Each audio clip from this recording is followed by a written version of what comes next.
দেখুন, প্রায় ২ বছর পর ৫ই আগস্ট আগামী পরশুদিন এই প্রথম শেখ হাসিনা এবং তার পুত্র সজীব ওয়াজেদ জয় একই মঞ্চ থেকে তারা কিন্তু বক্তব্য রাখবেন।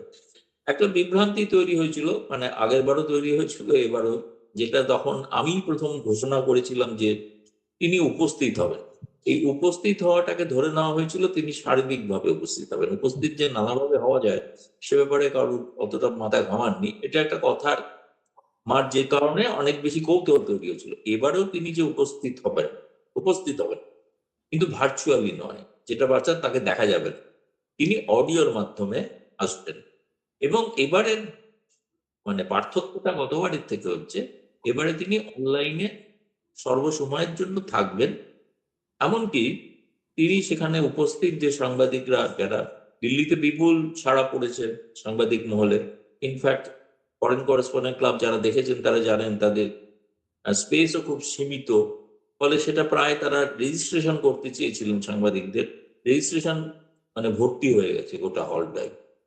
এবং আর কোনো রেজিস্ট্রেশন নেওয়া যাচ্ছে না, তবুও প্রচুর তাদের আবেদন জমা পড়ছে ওখানে। কি হবে বলা মুশকিল। কিন্তু শেখ হাসিনা সেখানে তার ৫ই আগস্ট উপলক্ষে একটা বক্তব্য রাখবেন। তারপরে সাংবাদিকরা চাইলে সেখানে প্যানেলিস্টের মধ্যে অনেকে আছেন, আপনারা দেখেছেন। সজীব ওয়াজেদ জয়ও আছেন, নিউ ইয়র্ক থেকে আসছেন। তিনি ইনফ্যাক্ট আজই রাত্রে পৌঁছচ্ছেন। মোহাম্মদ আলী সিদ্দিকী, যিনি হিউম্যান রাইটস ওয়াচের কনভেনার, এবং তার সঙ্গে পলাশ পলাশ যিনি হচ্ছেন ইউনুস ফাইল বলে যে বইটি লিখেছেন, তিনিও সেখানে আছেন। এবং নওফেল ভাই, পুরনো আপনার সাবেক উচ্চশিক্ষামন্ত্রী, তিনিও থাকবেন। ফলে এই সকলের মধ্যে সব থেকে অবশ্যই আকর্ষণ তো শেখ হাসিনা, এবং তিনি কি বলবেন, এবং তিনি সাংবাদিকদের প্রশ্নের উত্তর নিতেও রাজি হয়েছেন। ইদানিংকালে তো তিনি বহু ইন্টারভিউ দিচ্ছেন, এবং ইন্টারভিউ দেওয়া ছাড়াও তার এইখানেতে এই দিনটাকে বেছে নিয়েছেন এই কারণে যে যেদিন তাকে চলে আসতে হয়েছিল বাংলাদেশ ছেড়ে। এইটাই হচ্ছে মোটামুটি প্রোগ্রামটা। সন্ধে ভারতীয় সময় সন্ধে 6:30টায় হবে, এবং এটা এফসিসি ইউটিউব লাইভে এবং ফেসবুকে এটা লাইভ সম্প্রচার হবে। ফলে যে যেখানে ফেসবুক বা যদি ইউটিউব এফসিসি দেখেন, তাহলে তার লাইভ সম্প্রচার তারা দেখতে পারবে, শুনতেও পারবে শেখ হাসিনা কি বলছে।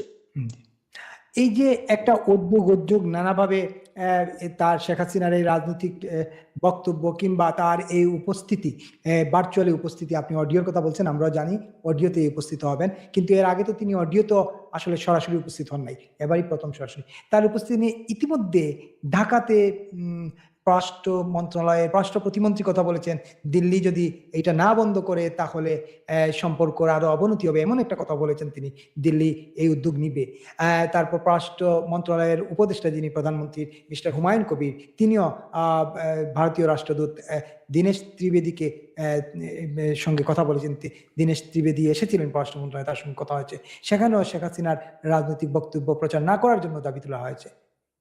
এটা নিয়ে কি কোনো ইয়ে আছে কিনা? আমি যেটা সর্বোচ্চ যেটুকু শুনেছি সেটা হচ্ছে যে প্রোগ্রামটা এখনো পর্যন্ত বাতিল হয়নি, প্রোগ্রামটা অন আছে, এবং প্রোগ্রামটা হচ্ছে না যে তা নয়। দ্বিতীয়ত যেটা, সেটা হচ্ছে যে দেখুন, আপনি যেটা বলছেন তার আমি পররাষ্ট্র মন্ত্রণালয়ের প্রেস বিবৃতিটাও দেখেছি। তারা বলেছেন যে এখান থেকে যেন কোনো রাজনৈতিক বক্তব্য তিনি বাংলাদেশের বিরুদ্ধে না বলেন, বাংলাদেশ মানে বর্তমান তারেক রহমান সরকারের বিরুদ্ধে। এখন এই ব্যাপারে কিন্তু একটা অতীতেও কিন্তু শেখ হাসিনা সম্পর্কে যখন বক্তব্য রাখছিলেন তখনও কিন্তু প্রশ্ন করা হয়েছিল, যখন আমাদের ভারতের প্রেস ক্লাবে অনুষ্ঠানটা হয়েছিল সেখানে শেখ হাসিনা ছিলেন নাকি। তা সত্ত্বেও কিন্তু সেখানে একই ধরনের প্রশ্ন হয়েছিল, এগুলোকে কেন অনুমোদন দেওয়া হচ্ছে। ভারত সরকারের এই ব্যাপারে বক্তব্য হচ্ছে এই বিষয়টা শেখ হাসিনা এবং ফরেন করেসপন্ডেন্ট ক্লাবে তাদের ভেতরকার, তাদের আভ্যন্তরীণ বিষয়। এখন ভারত সরকার ফরেন করেসপন্ডেন্ট ক্লাব, যারা বিদেশে সংবাদ মাধ্যমে কাজ করেন, তাদের এটা ক্লাব। এখন সেই সমস্ত সাংবাদিকদের ক্লাবকে ভারত সরকারের পক্ষে নির্দেশ দেওয়া সম্ভব না যে আপনি শেখ হাসিনাকে এখানে থাকতে পারবেন। দ্বিতীয়ত, আপনি শেখ হাসিনাকেও বলতে পারছেন তিনি কি বলবেন সেটা যদি ভারত সরকারই লাইন ঠিক করে দেয়, বা তারেক রহমান সরকারে যদি ঠিক করে দেয়, তাহলে তো তিনি তাকে বন্দী হিসেবে মেনে নিতে হবে, তাই না? হুম তিনি কি বলবেন সেটা তো তার স্বাধীনতার ব্যাপার। এখন বলার পরে কি প্রতিক্রিয়া হবে সেটা পরবর্তী বিষয়।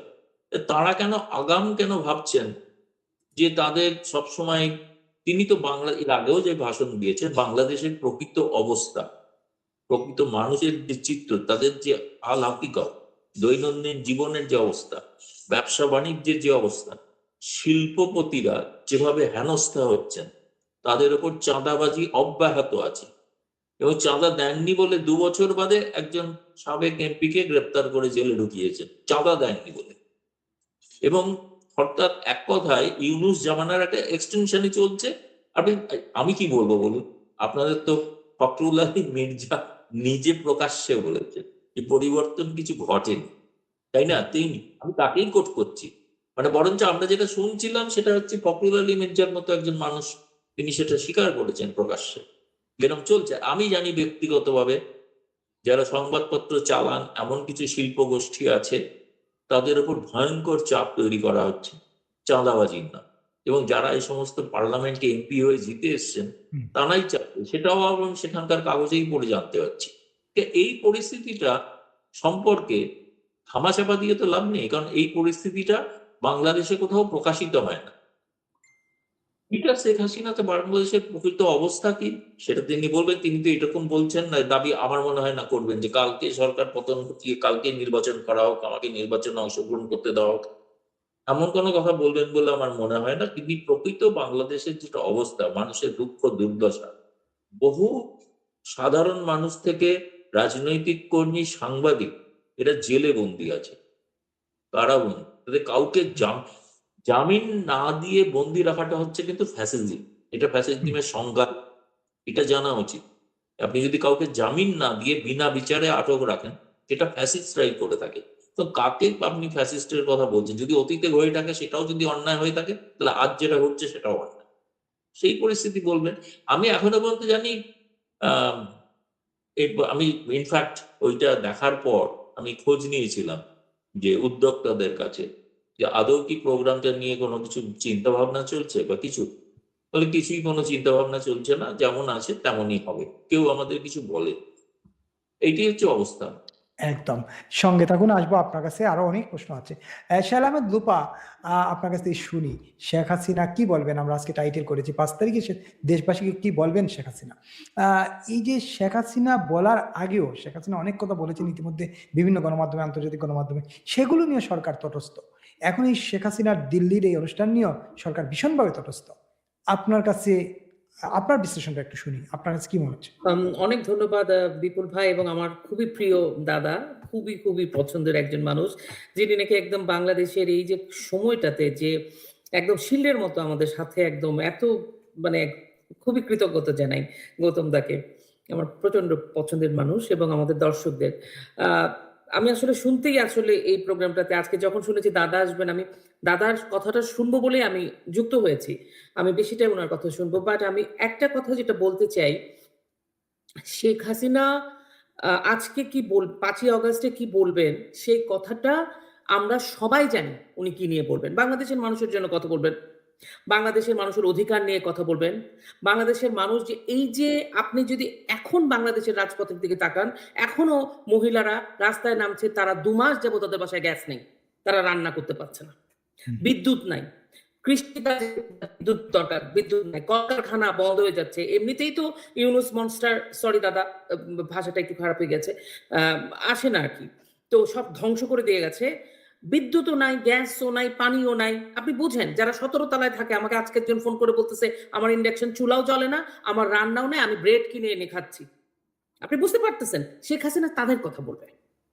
শেখ হাসিনা কি বলবেন সেটা আমি, আপনি, আমরা সবাই জানি, নতুন কিছু না। শেখ হাসিনা বঙ্গবন্ধু কন্যা, বঙ্গবন্ধু নিজে শোষিতের পক্ষে ছিলেন, বিপন্ন মানুষের পক্ষে ছিলেন। আজকের দিনে শেখ হাসিনা তাদের কথাই বলবেন। এবং শেখ হাসিনা জুলাইয়ে যে স্টেটমেন্ট নিয়ে এত কথা হয়েছিল, শেখ হাসিনা যা বলেছেন অক্ষরে অক্ষরে সত্য হয়েছে। আজকে যে সকল নারীরা রাস্তায় নেমে বলছে আমরা তো রাঁধতে পারতেছি না 2 মাস যাবত, আমরা বাচ্চার মুখে খাওয়া দিতে পারছি না, পরীক্ষার্থীরা রাস্তায় দাঁড়িয়ে দাঁড়িয়ে রাস্তায় বসে পরীক্ষা দিচ্ছে, ঘরের ভিতরে স্কুল ঘরে বিদ্যুৎ নাই, প্রচন্ড গরম এবং অন্ধকারে দেখা যায় না। শেখ হাসিনা তাদের কথা বলবেন, শিক্ষার্থীদের কথা বলবেন, নারীদের কথা বলবেন, ব্যবসায়ীদের কথা বলবেন এবং যে সকল মানুষকে নিপীড়ন করা হচ্ছে তার রাজনৈতিক দলের নেতা, কর্মী, মুক্তিযোদ্ধা সকল মানুষের কথা বলবেন। এটা আমরা জানি, নতুন কিছু বলবেন না। এখন বাংলাদেশ সরকার কেন চায় না শেখ হাসিনা মানুষের কথা বলুক? আমার প্রশ্ন এটা, আমি উল্টা প্রশ্ন করছি। হুম। কারণ শেখ হাসিনা তো আজ পর্যন্ত এমন কোনো কথা বলেন নাই। গত ২ বছরে শেখ হাসিনার যতগুলো বক্তব্য এসছে, কখনোই তো শেখ হাসিনা কোনো বাংলাদেশের বিরুদ্ধে যায়, বাংলাদেশের ১৮ কোটি মানুষের বিরুদ্ধে যায়, এরকম একটা স্টেটমেন্টও তো দেন নাই। তাহলে বাংলাদেশ সরকারের সমস্যাটা কোথায়?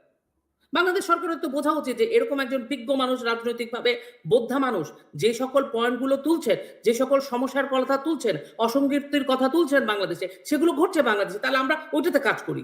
কারণ তারেক রহমানের এক্সপেরিয়েন্স নেই। I am sorry to say, it is true. তাহলে এই প্রশ্নই তো আসে না শেখ হাসিনা এবং ওনারা কি ভারতকে, ওনারা বলতেছেন রাজনৈতিক বক্তব্য দিতে পারবেন না। ভারত কি পারমিশন দিবে না দিবে সেটা ভারতের আইনের ব্যাপার, ভারতের নিজস্ব ব্যাপার। বাংলাদেশের সরকার যে ওনাকে কেন বলতেছে? ভারত সরকার যখন বাংলাদেশ থেকে যখন নাকি শেখ হাসিনাকে ভারতে অনুরোধ করা হলো, শেখ হাসিনাকে পাঠানো হলো ওখানে, একদম আপনারা কিভাবে গেছে আপনারা জানেন, হেলিকপ্টার দিয়ে একদম রাজকীয় ভাবে যখন ওনাকে পাঠানো হলো, শেখ হাসিনাকে কি ভারত সরকারের, আমি জানি না, দাদা বলতে পারবেন, শেখ হাসিনাকে কি ভারত সরকার বলছিল আপনি এই বক্তব্য দিতে পারবেন না, ওই বক্তব্য দিতে পারবেন না, আপনাকে লিখতে হবে, আইনের কোনো ব্যাপার স্যাপার আছে? সেটা ভারত সরকার শেখ হাসিনা জানেন, বাংলাদেশ সরকার বলে দেওয়ার কি? তো এরকম কোন এমবার্গোর কথা তো আমরা কোনোদিনও শুনি নাই। সুতরাং শেখ হাসিনা কথা বলবেন কি বলবেন না, এবং শেখ হাসিনা বাংলাদেশের মানুষের কথা বলবেন, তার নেতা কর্মীদের কথা বলবেন। আমরা সাধারণ মানুষ শেখ হাসিনার কথা শুনতে চাই। আমরা একটা গণতন্ত্র, বাংলাদেশ একটা গণতান্ত্রিক দেশ। গত ২ বছরে গণতন্ত্র নাই, মানুষের বাক স্বাধীনতা নাই, মানুষের বেঁচে থাকার অধিকার হরণ করে নিয়েছে, মানুষের কোনো বিচার ব্যবস্থা কাজ করছে না, আইনের শাসন নাই, যেখানে পুলিশদেরকে মারা হয়। শেখ হাসিনা সে সকল নিপীড়িত মানুষের কথা বলবেন। আর আমি বুঝতে পারছি না, আমি জানতে চাই বাংলাদেশ সরকারের কাছে, বাংলাদেশ সরকার কেন বারবার এই জায়গাটাতে ভারতকে হস্তক্ষেপ করছেন? এটা তো ঠিক না। ভারতের নিজস্ব আইন আছে, নিজস্ব নিয়মাবলী আছে, ভারত জানে। আপনি আপনাদের কাজ করেন, আপনাদের কাজ হয়তো মানুষকে দেখান, মানুষের রক্ষণাবেক্ষণ করা, টোটাল ফেল। এখন বারবার নতুন সরকার, নতুন সরকার, নতুন সরকার গঠন করেছে এই বলে আর কতদিন? এগুলো করে তো হবে না কাজ। তো আমরা বাংলাদেশের মানুষ, আমি একদম জানি বাংলাদেশের মানুষ, আপনারা নিজেরাও জানেন বিপুল ভাই, আপনি খোঁজ খবর রাখেন, আপনি জানেন বাংলাদেশের ভিতরে থেকে বাংলাদেশের মানুষ কতটা ইগারলি, এটা শুধু আওয়ামী লীগের নেতাকর্মী না, বাংলাদেশের সাধারণ মানুষও চাইছে শেখ হাসিনার কথা শুনতে এবং শেখ হাসিনা, আওয়ামী লীগ যেন বাংলাদেশে আবার ফেরত আসে। এবং একটা স্লোগান একদম ভীষণভাবে মানুষের মুখে মুখে, শেখ হাসিনা সরকার বারবার দরকার, আমরা ভুল করেছি, আমরা চাই শেখ হাসিনা আসুক। এটা তরুণ প্রজন্ম বলছে, নারীরা বলছে, মানে স্কুল গোয়িং জেনজি আলফা তারা বলছে, সবাই চাইছে। এবং আমরা শুনতে চাই, বাংলাদেশের মানুষ আমরা শুনতে চাই শেখ হাসিনা কি বলবে ৫ তারিখে, এবং সেটা শোনার অধিকার আমার আছে। এটাই আমার আইন। এই রাষ্ট্র জনগণের, এই রাষ্ট্র কোনো মনস্টার ইউনুসেরও না বা অন্য কোনো ইয়ারও না। প্রত্যেকের জবাবদিহিতা আছে। জবাবদিহিতা কার কাছে? জনগণের কাছে। সেই জনগণ শুনতে চায়। একদম সঙ্গে থাকুন। আপনি বলছিলেন যে সবাই চায় শেখ হাসিনা, মানে আমরা আগেই ভালো ছিলাম, কিন্তু মির্জা ফখরুল তো সেটা মানতে নারাজ। তিনি আজ এক সাক্ষাৎকারে বলেছেন যে এক প্রশ্নের জবাব, এই প্রশ্নের জবাবে তিনি বলেন না এটা ঠিক না, এটা মানুষ এভাবে চাচ্ছে না। এই নিয়ে আপনার বক্তব্য শুনবো। মির্জা ফখরুলের বক্তব্য যদি আপনি দেখে থাকেন তাহলে আমি না হলে আমি লিঙ্ক পাঠাচ্ছি দাদার বক্তব্য শুনতে শুনতে। আপনি ওই ইন্টারভিউর একদম শেষের অংশে আছে। আমি এবার দাদার কাছে আসি। গৌতম দা, আমি একটু শুনি যে লোপা বলছেন শেখ হাসিনা কি বলতে পারেন, কি বলবেন, এটা আমি জানি, আমরা জানি, আমরা যারা বাংলাদেশের মানুষ আমরা জানি। এটা হচ্ছে আমাদের ধরেন আবেগের কথা কিংবা আমাদের মন থেকে এটা বলা। প্রকৃত অর্থে শেখ হাসিনা যখন ওইখানে কথা বলবেন, সকল আন্তর্জাতিক মিডিয়া থাকবে। আন্তর্জাতিক মিডিয়ার একটা হাব হচ্ছে দিল্লি, এবং আপনি বলছেন যে অনেকে রেজিস্ট্রেশন করে ফেল করতেছে কারণ জায়গা নাই। আসলে শেখ হাসিনা ওখানে কি বলবেন? আপনি তো দীর্ঘদিন ধরে শেখ হাসিনাকে চর্চা করেন, দেশবাসীকে কি বলতে পারেন তিনি? না, প্রথম কথা হচ্ছে, আমি যেটা প্রথমে আগে বলি, এটা আগের বারই বলা উচিত ছিল, বলা হয়নি, সেটা হচ্ছে যে যে ভদ্রলোক দীনেশ ত্রিবেদীকে বললেন যে তিনি যেন এটা না বলেন, ওটা না করেন, এটা যেন না রাজনীতির কথা করেন। না বলেন। হ্যাঁ, তিনি তো কয়েকদিন আগে ওই সার্জেই গৌড়ের সঙ্গে বৈঠকের পর হঠাৎ সাংবাদিকদের সামনে বলেন আওয়ামী লীগ ওটা ইররেলিভেন্ট, ওটা কোনো বিষয় না। তো যেটা বিষয় নয় সেটা নিয়ে চিন্তিত কেন? তিনি তো প্রকাশ্যে সাংবাদিকদের বলেছেন আওয়ামী লীগ এটা নিয়ে কেউ ভাবছে না, কিছু ইররেলিভেন্ট, অপ্রয়োজনীয়, তিনি বলেছেন সাংবাদিকদের সামনে না। বলেছেন। তা তিনি হঠাৎ আজকে দীনেশ তিওয়ারিকে ডেকে তার আসলে মনের ভেতরকার ভয় উদ্বেগ সেটা প্রকাশ করে ফেললেন। তার মানে শেখ হাসিনা রেলিভেন্ট, আওয়ামী লীগ রেলিভেন্ট। আজকের এই ঘটনা থেকে প্রমাণিত হলো যে বারেক রহমান সরকার স্বীকার করলেন যে তার শেখ হাসিনা এবং আওয়ামী লীগ বাংলাদেশের ক্ষেত্রে রেলিভেন্ট। কারণ তিনি যদি কিছু করেন বা বলেন তাতে তার বাংলাদেশে তার ব্যাপক প্রতিক্রিয়া হতে পারে, এটা তিনি তার আজকে স্বীকার করেন। সেজন্য ধন্যবাদ জানাই তাকে, সেই ভদ্রলোককে, সেই মন্ত্রী উপদেষ্টাকে এই সত্য কথাটা বলার জন্য। অনেক সময় অনেকে তো সত্য কথা বলেন না, তিনি একটা সত্য কথা বলে ফেলেছেন যে রেলিভেন্ট।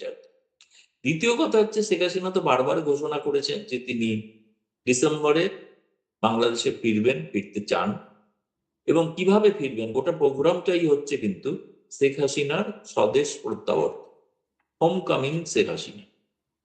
ফলে তিনি কিভাবে দেশে ফিরতে চান, কিভাবে ফিরবেন, এবং হয়তো নির্দিষ্ট তারিখ ঘোষণা করবেন কিনা এটা আমি বলতে পারবো না, কিন্তু আমার অনুমান তিনি 5-6 ডিসেম্বরের সম্ভাবনার কথা ভাবছেন।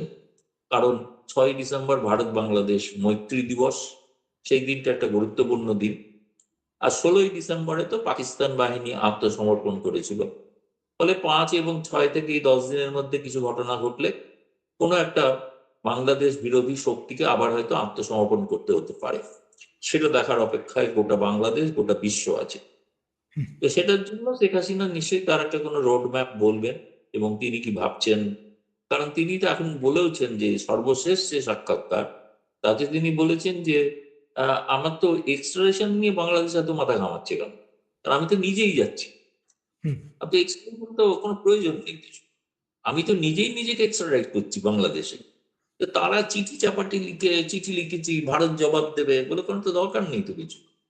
আমি তো নিজেই যাচ্ছি, দরকার হলে আমাকে তারা সেখান থেকে গ্রহণ করুক, করে যা যা করার করুক, যেটা গোটা দুনিয়া দেখবে, গোটা বিশ্ব দেখবে কি করছেন তারা। এখন এই যে ব্যাপারটা ঘোষণাটাতে, গোটা ঘোষণায় একটা প্রথম দিকে প্রচারিত হচ্ছিল করা যে না এটা সব নাটুকেপনা, এরকম কিছু নয়। তিনি নিজে জানেন তার প্রাণ সংশয় হতে পারে, সত্যি যদি পৌঁছান হতে পারে, তা সত্ত্বেও তিনি যাবেন। এবং প্রথম কথা হচ্ছে আমি নিজ যতটুকু শেখ হাসিনাকে চিনেছি বা বুঝেছি তাতে আমি বুঝি তিনি যেটা বলেন সেটা তিনি করবেন এবং তার থেকে তিনি সরবেন না, এবং তাকে কেউই সরাতে পারবে না। আর যদি বলেন ভারত সরকার কি করবে, ভারত সরকার তার যাওয়ার ব্যাপারে যা যা সাহায্য করা দরকার সেই সাহায্য করবে, সেটা ঘোষিত নীতি। এবং তার প্রাণ সংশয় যাতে প্রাণের উপর কোনো হামলা না হয়। অনেক তো শুনছিলাম আজকে কারা যেন একটা একটা ভিন্ন কায়দায় ওনাকে না আসানোর একটা প্রচার শুরু করেছেন, সেটা হচ্ছে কোন জঙ্গি গোষ্ঠী তৈরি হয়েছে, তারা নাকি ওর উপর আক্রমণ করতে পারে। শেখ হাসিনা বলছেন আমি তাতেও ভয় পাই না, থোড়াই কেয়ার করি, জঙ্গিদের হানা তো অনেকবার সহ্য করেছি, নতুন আর একবার করবো, দেখবো যদি বাংলাদেশের মানুষ আর আল্লাহ যদি চান তাহলে আমি বেঁচে থাকবো। সুতরাং আগেও অনেক ব্যর্থ হয়েছে, এই তো আমি তো বিএনপি আমলে গ্রেনেড দ্বারা আক্রান্ত হয়েছি, তারপরেও তো বেঁচে গেছি, তাই না?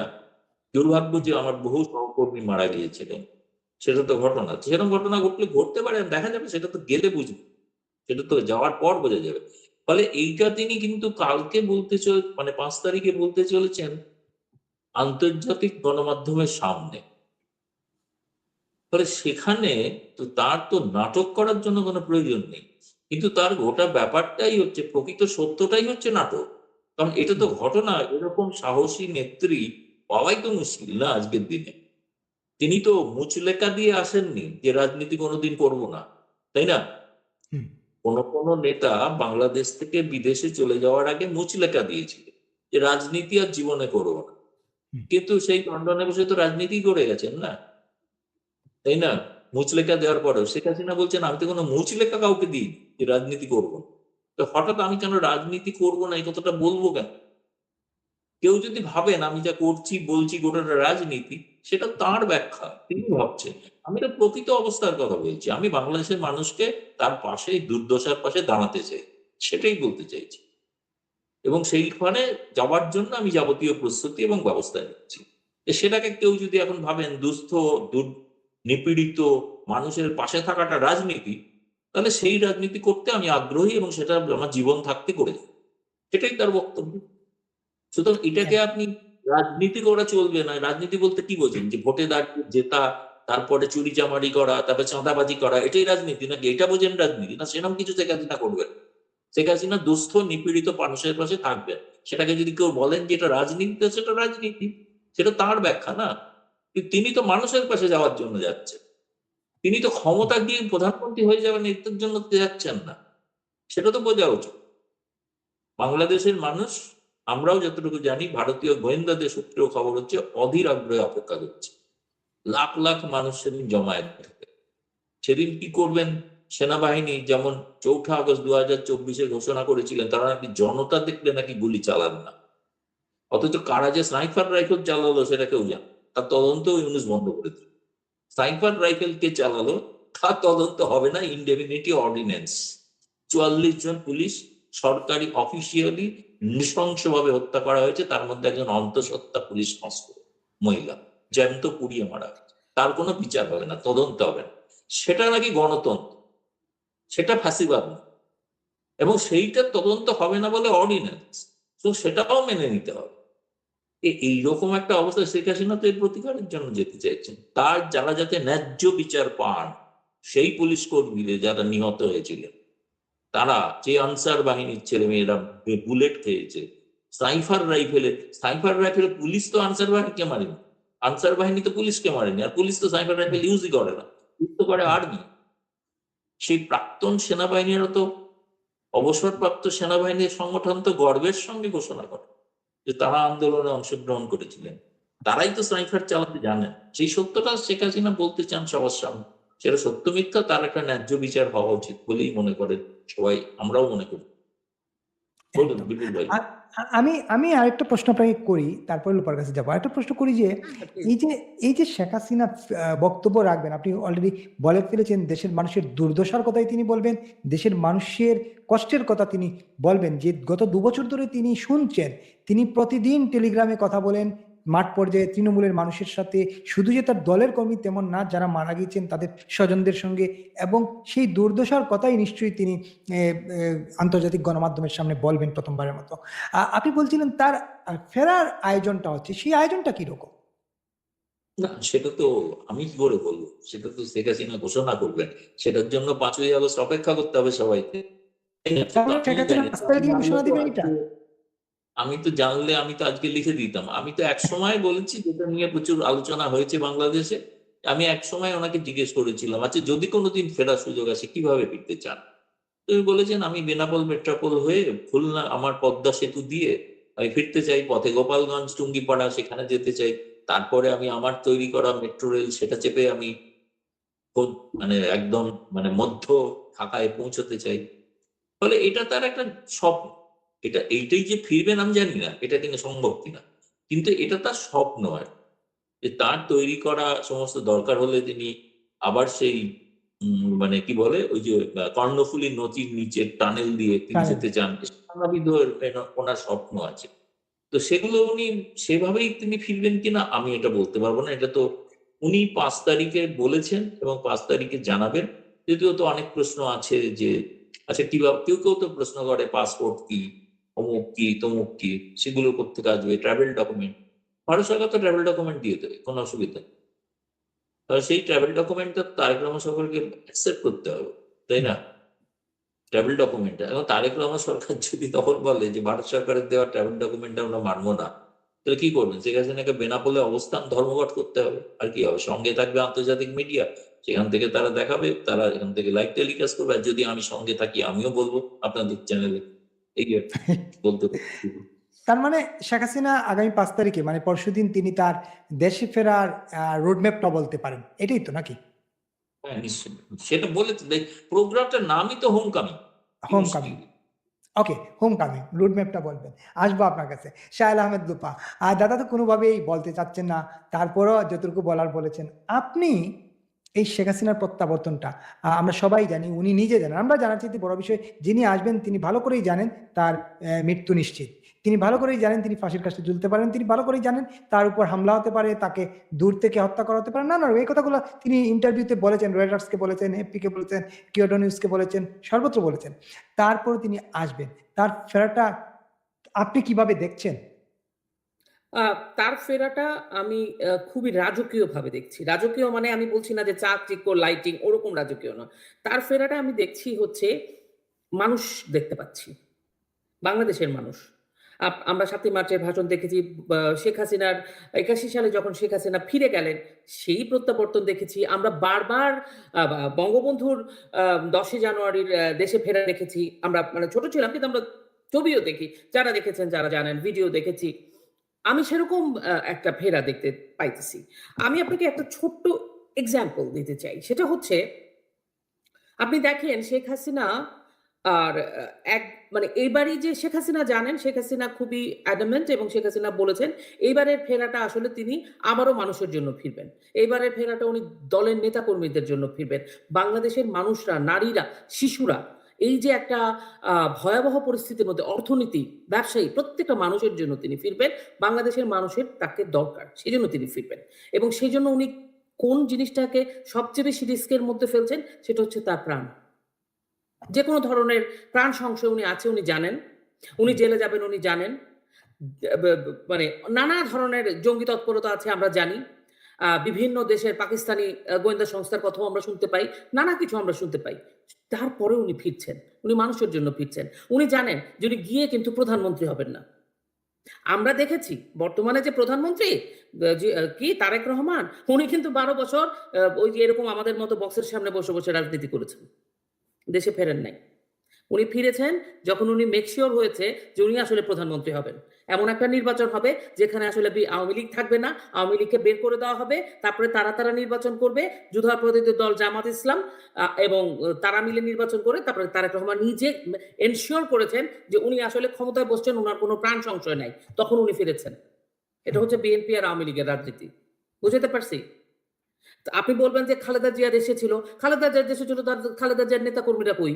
তখন তো কাউকে দেখি না যে একটা সমাবেশ হইতে বিএনপির। এখন তো আওয়ামী লীগ, ছাত্রলীগ, যুবলীগ, স্বেচ্ছাসেবক লীগ, কৃষক লীগ, বাংলাদেশের মুক্তিযুদ্ধের পক্ষের মানুষ সবাই এত নিপীড়ন, দমন, পীড়ন, কালচারাল সেক্টর সবাই মিলে রেডি আছে। মরেছি, আমরা মরতেই নেমেছি, আরো মরবো, যদি হয় আপা আসুক, আমরা আপার সাথে আছি। That is the difference. আপনি বললেন আপনি কেমন দেখছেন? আমি দেখছি রাজকীয় একটা ফেরা, এবং সেই ফেরায় আমি দেখতে পাচ্ছি মানুষ।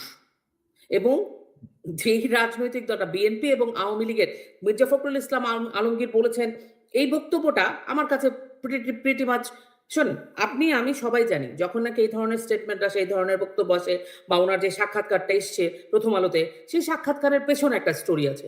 আমরা এখন শুনতে পাচ্ছি যে রাষ্ট্রপতি কে হবে, এগুলো নিয়ে নানা জল্পনা কল্পনা। মির্জা ফখরুল ইসলামের নামও এসছে। উনি এই পুরা সাক্ষাৎকারে খালি ফ্যাসিবাদ, কি বলে কি ৫ই অগাস্ট, জুলাই অভ্যুত্থান এসব নিয়ে কথা বলেছেন, আর আওয়ামী লীগকে একদম ডিমেনিং একটা কথা বলছেন। ওনারা এই দাদা যেটা বলেছেন, ওনারা আওয়ামী লীগকে বলছেন অপ্রাসঙ্গিক হয়ে গেছে, নিজেরা নিজেদেরকে খুন করে ফেলেছে। আবার ওনারাই আওয়ামী লীগ ছাড়া ওনার কালচারাল লোকেরা সকালবেলা ঘুম থেকে উঠে আওয়ামী লীগের কথা বলে, ঘুম থেকে উঠে তারা শেখ হাসিনাকে দিয়ে শুরু করে, শেখ হাসিনাকে দিয়ে শেষ করে কথা। ঘুম থেকে উঠে তারা আওয়ামী লীগ দিয়ে শুরু করে, আওয়ামী লীগ দিয়ে তারা তাদের রাজনীতি চলে।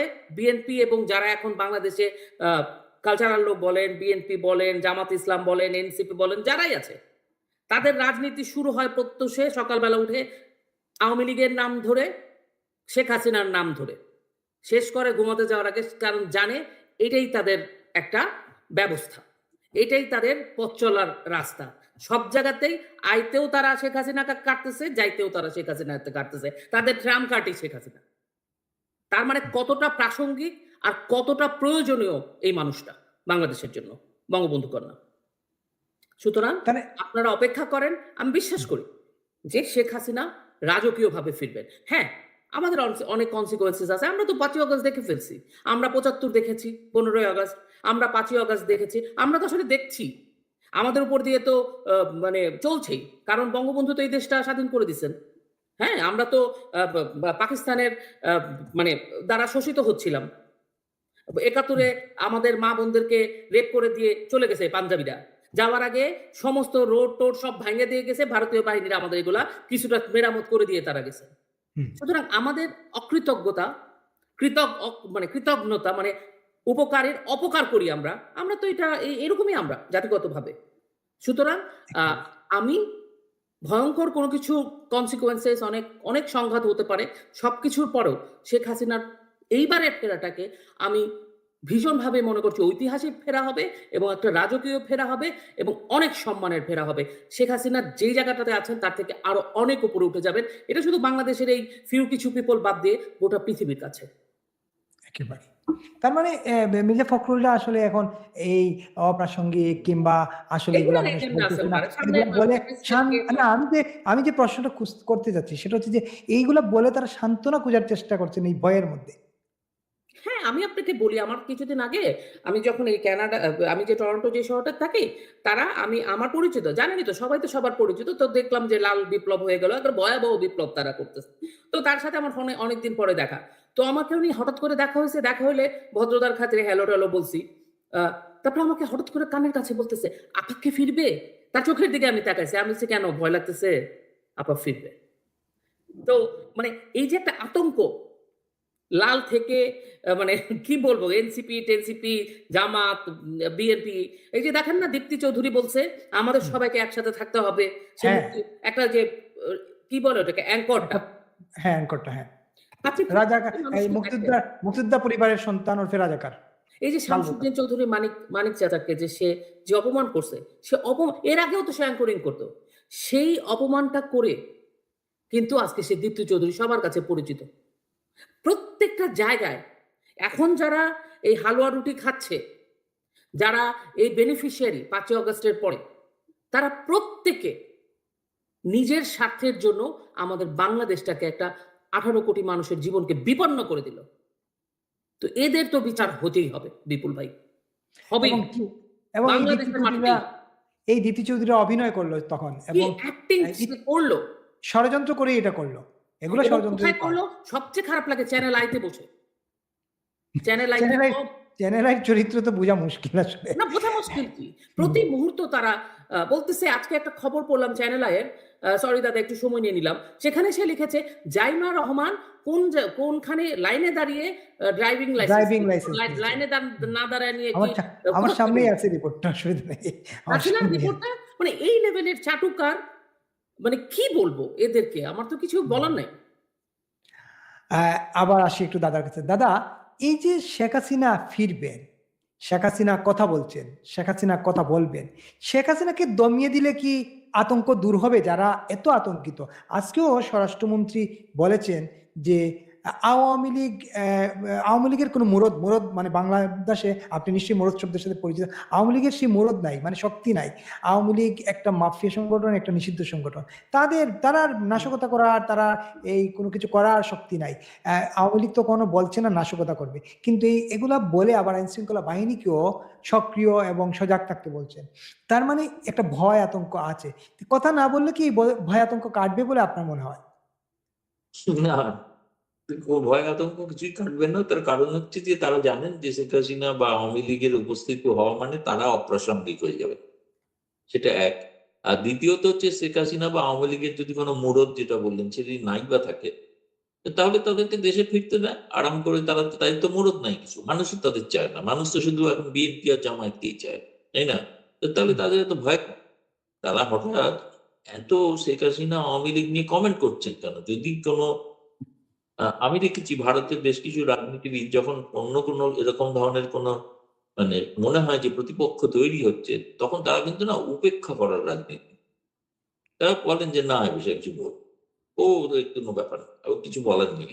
কিন্তু এখানে তো দেখছি সকাল সন্ধ্যা বলছেন, ভারতের হাই কমিশনারকে ডেকে বলছেন কি বলতে হবে, সে বক্তৃতার স্পিচ উনি তৈরি করে দেবেন, সেটা নাকি শেখ হাসিনা বলবেন।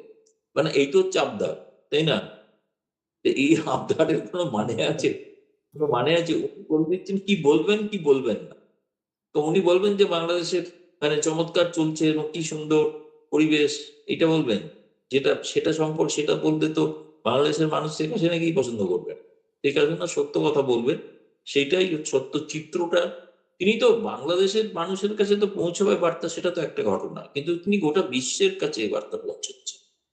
এইটা হলো গোটা বিশ্ব একটা সময় যে তাদের সময় সরকার সম্পর্কে যেসব নেতিবাচক কথা বলেছিল, যেসব নেতিবাচক প্রচার করার ফলে যারা 15 বছরের ওপর ক্ষমতায় থাকার জন্য যে অ্যান্টি ইনকামবেন্সি হয়, মানুষের ক্ষোভ থাকতেই পারে, অস্বাভাবিক কিছু নয়, কিছু দুর্নীতিগ্রস্ত নেতা হতেই পারে, মন্ত্রী থাকতেই পারে, তো সেটাকে ব্যবহার করার জন্য যে শক্তি ব্যবহার করেছে, সেই শক্তি তো হচ্ছে বাংলাদেশের শত্রু শক্তি, তাই না? হুম, তো সেই ঘটনাটা সম্পর্কে এখন তিনি গোটা বিশ্বকে জানাতে চান, তোমরা যে এককালে যা যা করেছিলে, যা যা বলেছিলে, আজকে দেখো কি অবস্থা। আজকে গোটা বাংলাদেশ একটা এখানে জঙ্গিবাদের একটা উর্বর ক্ষেত্র হয়ে দাঁড়াচ্ছে, তাই না? সেখানে হামাস ঘুরে বেড়াচ্ছে, তারা পতাকা টাঙাতে পারে, সেটা শেখ হাসিনার সময় হিম্মত ছিল না করার, তাই না? তো সেই ঘটনাটা তিনি তুলে ধর, এগুলো হয়তো বলবেন, তারপরে তিনি আসল কথা হচ্ছে তিনি ফিরবেন, সেটা তিনি নানা রকম বিভিন্ন গণমাধ্যমে নানা রকম এত কিছু ইন্টারভিউর পরেও গণমাধ্যমে প্রশ্ন চলছে, সোশ্যাল মিডিয়ায়, না তিনি কি আদৌ ফিরবেন। এমনকি আওয়ামী লীগের বহু নেতাকর্মী আমাকে ফোন করে জিজ্ঞেস করে, তাহলে কি ডিসেম্বরে ফেরাটা ঠিক আছে? তার উত্তর একটাই, যে আপনি কি শেখ হাসিনাকে অবিশ্বাস করেন? তিনি তো বলেছেন, আমি তো এর বাইরে আর কিছু দেখছি না। আমি তো, তিনি যদি বলেন যে না আমি ফিরছি না, আমি পিছিয়ে এলাম, তা তখন বুঝবো পিছিয়ে এলেন। তিনি যখন সেই ঘোষণা থেকে পেছননি, তো তখন আমি কি করে ব্যাখ্যা করবো যে এটা আসলে ঠিক না, আসলে বেশি বলবো কেন? বলবো কেন মানে আমি তো জানার কথা না, আমি তো তাকেই বিশ্বাস করছি না। তিনি এত বছর ধরে বিশ্বের সর্ববৃহৎ সময়ের একজন মহিলা প্রধানমন্ত্রী, এত সময় ধরে যে বিশ্বের বহু মহিলা প্রধানমন্ত্রীর রেকর্ড তিনি ভেঙে দিয়েছেন। তো সেই মহিলা প্রধানমন্ত্রী তিনি যখন বলছেন, তো তার কথাকে তো বিশ্বাস করাটাই তো উচিত, তো অবিশ্বাস কেন করবো? আমি এটাই তো বুঝে উঠতে পারছি না এখন। বিপুল ভাই বলুন। জি। এই একটা প্রশ্ন করি আবার, এই যে সামবেদ আমাদের পররাষ্ট্র প্রতিমন্ত্রী, যেটা আমি শুরুতে বলছিলাম কিন্তু আসলে এই বক্তব্যটা আমি বের করতে দৃঢ় হচ্ছিল দিকে প্রশ্ন করা নেই। সামবেদ বলছেন, আমরা চাই না ভারতের সঙ্গে বাংলাদেশের সম্পর্ক আরো নেতিবাচক হোক, বরং আমরা সম্পর্ককে আরো উন্নত করতে চাই। কিন্তু পলাতক আসামিরা যদি ভারতের মাটিতে বসে রাজনৈতিক বক্তব্য দেন বা বাংলাদেশে অস্থিতিশীলতা তৈরির চক্রান্ত করেন, তবে তা দুই দেশের সম্পর্ককে অবশ্যই ক্ষতিগ্রস্ত করবে। আমার প্রশ্ন আপনার কাছে, বাংলাদেশের সম্পর্ক দানব ইউনূসের সময় বাংলাদেশ ভারত সম্পর্ক স্বর্ণযুগ থেকে তলানির যুগে চলে গেছিল। এই 6 মাসে বাংলাদেশে রাজনৈতিক সরকার আসার পরে নির্বাচন যে প্রক্রিয়ায় হোক, বিতর্কিত হোক, বিএনপি এবং জামাত এবং এনসিপি তারা নিজেরাই বলছে এই নির্বাচন বিতর্কিত, এই নির্বাচন স্বচ্ছ না, সঠিক না। আমি তাদের কথা মতোই বলি, নির্বাচন যে প্রক্রিয়ায় হোক, একটি রাজনৈতিক সরকার আসলো, এই 6 মাসে কি এই তলানি থেকে বাংলাদেশ ভারত সম্পর্ক, যদিও সেদিন এই প্রশ্ন আমি করেছিলাম ভিন্নভাবে, আজকে সমাজের প্রশ্নের কথার প্রেক্ষিতে এই প্রশ্নটা করলাম, 6 মাসে কি বাংলাদেশ ভারত সম্পর্ক বিন্দুমাত্র উন্নতি ঘটেছে, যে আরো নেতিবাচক প্রভাব পড়বে বা আরো খারাপ হবে? না, প্রথম প্রশ্ন তো তিনি জানি না মিডিয়ার সামনে বলছেন কিনা, মানে কোথায় বলেছেন, তাহলে মিডিয়ার তো প্রশ্ন করা উচিত। মিডিয়ায় সামনে বলছেন আজকে। হ্যাঁ, তাহলে মিডিয়ার সেই প্রশ্নটা করা উচিত ছিল যে আপনি গত 6 মাসে কি করেছেন, কি উদ্যোগ নিয়েছেন ভারতের সঙ্গে সম্পর্ক ভালো করার জন্য। আপনি প্রথম তারেক রহমান নির্বাচিত হওয়ার পর নরেন্দ্র মোদী বিশ্বের প্রথম প্রধানমন্ত্রী যিনি তাকে শুধু অভিনন্দনই জানাননি, তাকে তিনি আমন্ত্রণ জানিয়েছিলেন ভারতে। সেই আমন্ত্রণ পত্রটাকে তিনি কি করলেন? সেই আমন্ত্রণ পত্রটাকে তিনি স্বীকার করলেন না, না করে তিনি মালয়েশিয়া হয়ে চীন চলে গেলেন, তাই না? দ্বিতীয়বার তাকে যখন, মানে এখন এই মুহূর্তে ব্রিক্স এর সভাপতি হলেন নরেন্দ্র মোদী, ফলে বিমস্টেকের সভাপতি এখন তারেক রহমান, ফলে তাকে আমন্ত্রণ জানিয়েছে, তিনি এখন বাহানা তুলছেন আচ্ছা বিমস্টেকের সভাপতি হিসেবে। আরে ব্রিক্স এর সভাপতি বিমস্টেকের সভাপতিকে আমন্ত্রণ জানাবে, কি মুশকিল? তিনিই তো প্রধানমন্ত্রী। প্রধানমন্ত্রী ছাড়া তো কেউ পৌরোহিত্য করতে পারেন না। আর কেউ, নাকি খলিলুর রহমান ভবিষ্যতে আসতে পারেন ওনাকে সরিয়ে, সেটা অন্য প্রসঙ্গ, সেটা আমেরিকার একটা গেম প্ল্যান আছে, সেটা আর বিষয়ে এখন যাচ্ছি না, সেটা শুনলে আরো ভয় পেয়ে যাবে। কিন্তু পয়েন্ট হচ্ছে যে খলিলুর তো আমেরিকার সেকেন্ড ব্লক না ইউনুসের পরে, তারেক রহমান নন। এটা বোঝা উচিত ওদের, বুঝতে পারছেন না। এটা বুঝতে পারছেন না যে তিনি প্রধানমন্ত্রী, তিনি যদি এখানে আসতেন ব্রিক্সে, তিনি বহু এই যে আন্তর্জাতিক মঞ্চে তিনি সেখানে তার কথা বলতে পারতেন, দরকার হলে ভারতের বিরুদ্ধেও নালিশ করতে পারতেন, সেটাও করতে পারতেন। কিন্তু চীন, রাশিয়া, 11টা রাষ্ট্রপ্রধান আছে, সেই সঙ্গে মঞ্চটাকে তিনি যদি অ্যাভয়েড করেন, এবার আমার পাল্টা প্রশ্ন হচ্ছে, ওনারা কি উদ্যোগ নিয়েছিলেন এই 6 মাসে? একটা যদি উদাহরণ দেয়, ভারত বিদ্যুৎ দিয়েছে, ভারত ডিজেল দিচ্ছে, বাড়তি ডিজেল চেয়েছেন, এসে হাতে পায়ে ধরেছেন সার দিন, সারের নালে সংকট, কৃষিতে সংকট হবে। সার এখনো দেওয়া যায়নি কারণ ভারতেরই সারের সংকট আছে, কিন্তু ডিজেল পাচ্ছেন, বাড়তি ডিজেল গেছে, বিদ্যুৎ যাচ্ছে, যেটুকু যাওয়ার সেটুকু যাচ্ছে, বিদ্যুতের দাম না দিয়েও বিদ্যুৎ পাচ্ছেন, তাই না? বিদ্যুতের দাম বকেয়া পড়ে আছে। এবং তার সঙ্গে এমনকি আজকেই তো কাগজে খবর আছে যে ভারত থেকে কাঁচা মরিচ আনার অনুমতি দেওয়া হয়েছে, আর সেটা না হলে কাঁচা মরিচও খেতে পারবেন ভারত যদি না দেয়। তা ভারতের কাঁচা মরিচটা খেয়ে আপনি যে ঝাল লাগবে সেই ঝালটা নিয়ে ভারতের বিরুদ্ধেই তো ঝাল দেবেন না, তাই না? তা আপনাকে আমি তো জানতে চাই যে আপনি একটা আমাকে উদাহরণ দিন, তারেক রহমান সরকার 6 মাসের মধ্যে ভারতের সঙ্গে সম্পর্ক করার জন্য তিনি কি করেছেন? তিনি প্রথম পাকিস্তানের সঙ্গে সম্পর্ক তৈরি করেছেন। তিনি কি করেছেন? তিনি চীনের সঙ্গে সম্পর্ক তৈরি করেছেন। তিনি বলছেন তিস্তা নদীর কি উন্নয়ন প্রকল্প চীনকে দিয়ে দেবে। তিনি শি জিনপিং এর সঙ্গে করিডর তৈরি করবেন। তা ভারতের জন্য কি করেছেন? ভারত তো তা সত্ত্বেও করে যাচ্ছে, তাই না? ভারত তো কাল থেকে বলতে পারে বিদ্যুৎ দেবো না, বন্ধ করে দিলাম, তা তো নয়। ভারতের কারণ হচ্ছে তাতে বাংলাদেশের মানুষ অসুবিধায় পড়বে। সেই জন্য বাংলাদেশের মানুষের স্বার্থে বিদ্যুৎ, ডিজেল এবং কাঁচা মরিচও দেওয়া হচ্ছে, সেটা মানুষের স্বার্থে, মানুষের জন্য। ওটা কেবলমাত্র নেতা মন্ত্রীর খাওয়ার জন্য দেওয়া হচ্ছে, তাই না? এবার বাজারে তার ফলে দাম কমবে। তো সেইটা শুনুন, একটা কৃতজ্ঞতা বশত তো কিছু তো একটা করতে পারে, কিছুই তো করেননি এখনো পর্যন্ত। আমি সেটাই বুঝতে পারছি না যে সম্পর্কটা যে খারাপ হবে, সম্পর্কটা ভালো করার জন্য কি করেছিলেন যে তাতে তার থেকে খারাপ। বরং ইউনূস যা করেছিলেন তাই তো করে চলেছেন, তাই না? আমি তো সেটাই জানতে চাইছি, কিন্তু বলছেন যে সম্পর্ক আরো খারাপ হয়ে যাবে এটা যদি হয়। তো ভালো করার কি উদ্যোগ নিয়েছেন না, এটা এই লিস্টটা আগে দিন, তালিকাটা দিন, তাহলে নয় ব্যাখ্যা করা যাবে যে আমরা এইটা করেছি, অথচ ভারত এগুলো উপেক্ষা করছে, তাই না?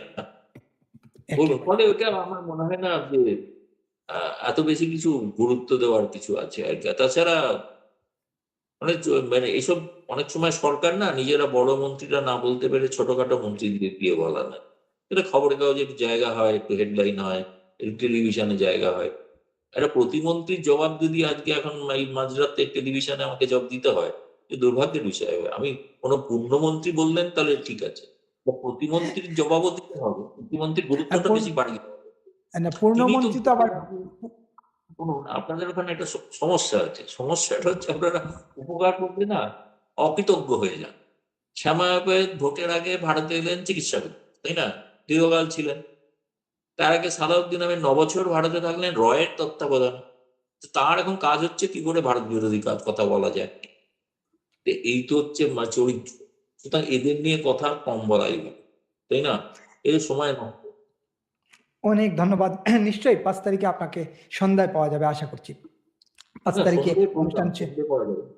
হুম সন্ধ্যে 7টা ভারতীয় সময় 6:30 থেকে শেষ হবে রাত 8টায়। তারপরে আমাকে নিজের মানে খবর করতে হবে, লিখতে হবে, তারপরে তো বাড়ি ফিরে তবে তো আচ্ছা, যা ওই সন্ধ্যায় বললাম পাওয়া যাবে আর কি। সন্ধ্যায় বললাম যেহেতু একবার তো পাওয়া যাবে, 11টায় তো পাওয়া যাবেই। হ্যাঁ, সে তো পাওয়া যাবে অন্যরকম আশা একটা করি। কিছু। সেদিন আবার তার সঙ্গে আমাদের ভারতের পররাষ্ট্র মন্ত্রণালয়েরও একটা প্রোগ্রাম আছে, সেটা তো দেরি হতে পারে, যাই ও না। আচ্ছা, আচ্ছা। অসংখ্য ধন্যবাদ গৌতম লাহিড়ী, গৌতম দা এবং শায়লা আহমেদ রূপা, যোগ করবেন কিছু? না, আমার কিছু যোগ করার নাই। শুধু আমি সমবায়ের জন্য যেটা দাদা একদম ভালো করে বলেছেন। আমি শুধু বলতে চাই বাংলাদেশের পররাষ্ট্র নীতিটা আসলে কি? এটা আমার খুব জানার ইচ্ছা। শামা ওবায়েদ একজন দাদারা যে মাপের মানুষ তাদের কাছে, কিন্তু আমাদের দেশে, আমাদের মতো বাংলাদেশের মানুষের জন্য সে তো একটা স্বরাষ্ট্র মন্ত্রণালয়ের প্রতিমন্ত্রী। সে পররাষ্ট্র কিভাবে মন্ত্রণালয়। পররাষ্ট্র মন্ত্রণালয়ের প্রতিমন্ত্রী। তার তো একটা রেসপন্সিবিলিটি আছে। সে যখন মুখটা খুলবে তখন একটু চিন্তা ভাবনা করে খোলা উচিত। আরো তলানিতে যাবে মানে কি? আমরা তো জানতাম ভারতের সাথে আমাদের রিলেশন ভালো এবং ভারত আমাদেরও ভারতকে দরকার, ভারতেরও আমাদের দরকার। প্রতিবেশীর সাথে তো আমাদের ঐতিহাসিক সম্পর্ক তারা মানেন না। আমরা মানলাম। কিন্তু আমাদের ভারতের সাথে আমাদের রিলেশনটা কি? তার মানে কি বিএনপি সরকার কি রিলেশন খারাপই করে রাখছে, আরো খারাপ করে দিবে? উনারা পাকিস্তানের সাথে রিলেশন করবে? আমাদের যে চারপাশে যে ভারত, আমাদের যে মানে যেকোনো কিছুতে আমরা যদি এক দেশ থেকে মানে যেকোনো কিছুতে আমরা কোনো কিছু যখন নাকি আমাদের বাণিজ্যিক রাস্তাঘাট সবকিছুই তো আমাদের ভারতের সাথে। ওটা পাকিস্তানের সাথে উনারা রিলেশন করলেও আমাদের পথটা কোথায়? সব তো ভারতের সাথে। সুতরাং এই যে প্রতিমন্ত্রী এবং বাংলাদেশ সরকারের তারেক রহমান সরকারের যে মন্ত্রীরা যে যখন মুখ খোলেন ওনাদের একটু সেন্স নিয়ে কথা বলা উচিত। ওনার মনে হচ্ছে সেন্সলেস সবগুলো, হুম। মানে এরকম ভাবে কথা বলা ঠিক নয়। সেজন্য আমি জানতে চাচ্ছি সরকার, তারেক রহমানের সরকারের বিদেশ নীতি কি, তারা কার সাথে কোরকম রিলেশন করবেন বাংলাদেশের সাধারণ মানুষ হিসেবে আমাদের জানার অধিকার আছে, আমরা বুঝতে পারছি না। অসংখ্য ধন্যবাদ শাহরাবাদী ভাই এবং গৌতম ভাই। মানে সম্পর্কটা এত তলা নিতে যাচ্ছে যে আমাদের থেকে, ভারত থেকে কাঁচা মরিচটাও নিতে হচ্ছে, নিতে হচ্ছে। তাই না? সম্পর্কটা এত তলা নিতে যে আপনার বাজারে কাঁচা ভালোই মরিচের আছে দাম ঠিক দাদা, আছে, এককালে তো আমরা ডিমও দিয়েছি, তাই না? অথবা কি রিলেশন দিইনি? ভালো আছে, পাবলিককে বোকা বানাচ্ছে, সেটাও হতে মানে পারে। রিলেশন তলা নিতে যাচ্ছে, তলা নিতে গেলে তো কাঁচা মরিচ পাবেন না, তখন কি হবে? আপনার দেশে তো তৈরি হয় না, খাবেন কি? সেই তাই না? কথাই তো ভারত না বললাম। দিলে খাবেন কি? সোজা কথা। কাঁচামরিচ যেটা উৎপাদন হয় সেটা আমাদের চাহিদা পূরণ করে না, এটা সত্য। আমাদেরকে তাহলে আপনাদের ভারত থেকে আনতেই হয়। আপনাদের ওখানে জঙ্গিদের সব চাহিদা পূরণ হয়, তাই না? জঙ্গিদের সব চাহিদা পূরণ হয়, কিন্তু একদম পূরণ হয় না সাধারণ মানুষের। সাধারণ মানুষের জীবনের প্রত্যাশা পূরণ হয়। বাকি জঙ্গিদের জন্য চমৎকার রাজ্য, স্বর্গ রাজ্য। ধন্যবাদ, শুভরাত্রি, ভালো থাকুন।